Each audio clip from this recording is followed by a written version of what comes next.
അങ്ങനെ പൊതുവിദ്യാലയങ്ങളിൽ കുട്ടികളുടെ എണ്ണം ഉയർത്തിയിരുന്ന ഒരു കാലത്തെ ട്രെൻഡിന് ഈ വർഷവും തിരിച്ചടി ഉണ്ടായിരിക്കുകയാണ്.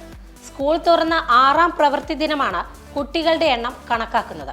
എന്നാൽ മാസങ്ങൾ കഴിഞ്ഞിട്ടും കണക്ക് പുറത്തുവിടാത്തത് വലിയ വിവാദങ്ങൾ ഉയർത്തിക്കൊണ്ടിരിക്കുന്ന ഈ ഒരു സാഹചര്യത്തിൽ പുറത്തുവരുന്ന കണക്കുകൾ നോക്കുകയാണെങ്കിൽ 1ാം ക്ലാസ്സിൽ കഴിഞ്ഞ വർഷത്തേക്കാൾ 10,164 കുട്ടികൾ കുറഞ്ഞതായും 1 മുതൽ 10 വരെയുള്ള ക്ലാസ്സുകളിൽ ആകെ 84,000 കുട്ടികൾ കുറഞ്ഞതായും കണക്കുകൾ സൂചിപ്പിക്കുന്നുണ്ട്. നമുക്കറിയാം, പൊതുവിദ്യാലയങ്ങളിലെ കുട്ടികളുടെ എണ്ണം ഉയരുന്നത് മുൻ വർഷങ്ങളിൽ സർക്കാർ വലിയ നേട്ടമായി ഉയർത്തിക്കാട്ടിയിരുന്നു. എന്നാൽ കഴിഞ്ഞ 2 വർഷമായി കുട്ടികളുടെ എണ്ണത്തിൽ ഗണ്യമായ കുറവാണ് രേഖപ്പെടുത്തിക്കൊണ്ടിരിക്കുന്നത്.